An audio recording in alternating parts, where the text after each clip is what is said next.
مصیبت پر صبر کرنا۔ نبی کریم صلی اللہ علیہ وسلم کی بہت سی احادیث مصیبت اور اس پر صبر کرنے کے بارے میں آئی ہیں، کیونکہ اس پر اللہ کے ہاں بڑا اجر ہے۔ ان میں سے چند درج ذیل ہیں۔ نمبر 1، مصیبت اور درجات کی بلندی۔ نبی کریم صلی اللہ علیہ وسلم نے ارشاد فرمایا، مسلمان کو جو بھی تکلیف، بیماری، پریشانی، غم، دکھ یا کوئی اذیت پہنچتی ہے، حتیٰ کہ اگر اس سے کوئی کانٹا بھی چبھ جائے تو اللہ اس کے ذریعے سے اس کے گناہوں کو مٹا دیتا ہے۔ صحیح مسلم و صحیح بخاری۔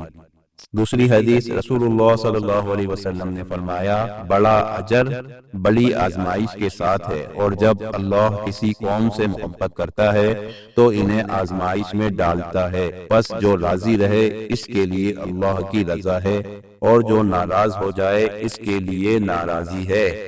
ترمذی، حدیث حسن۔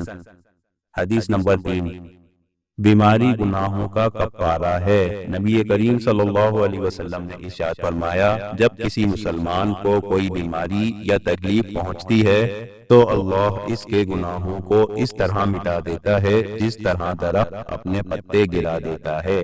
حدیث صحیح مسلم و صحیح بخاری۔ حدیث نمبر 4، اپنوں کی جدائی پر صبر کرنا۔ رسول اللہ صلی اللہ علیہ وسلم نے ارشاد فرمایا، جب بندے کا بچہ وفات پا جاتا ہے تو اللہ فرشتوں سے پوچھتا ہے، تم نے میرے بندے کے بچے کو قبض کر لیا؟ وہ کہتے ہیں ہاں۔ اللہ پوچھتا ہے، تم نے اس کے دل کے ٹکڑے کو لے لیا؟ وہ کہتے ہیں ہاں۔ اللہ پوچھتا ہے، اللہ پوچھتا ہے تو میرے بندے نے کیا کہا؟ فرشتے جواب دیتے ہیں، اس نے تیری حمد کی اور انا للہ و انا الیہ راجعون کہا۔ تب اللہ فرماتا ہے، میرے بندے کے لیے جنت میں ایک گھر بناؤ اور اس کا نام بیت الحمد رکھو۔ حدیث ترمذی۔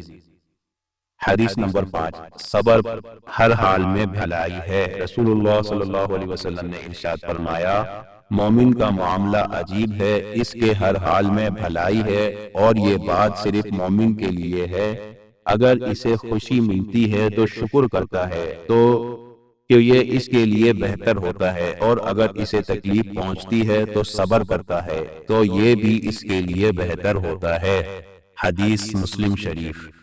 خلاصہ، یہ احادیث ثابت کرتی ہیں کہ مصیبت پر صبر درجات کی بلندی، گناہوں کی معافی اور اللہ کی محبت کی نشانی ہے، بشرط یہ کہ بندہ صبر کرے اور اس کا اجر اللہ سے طلب کرے۔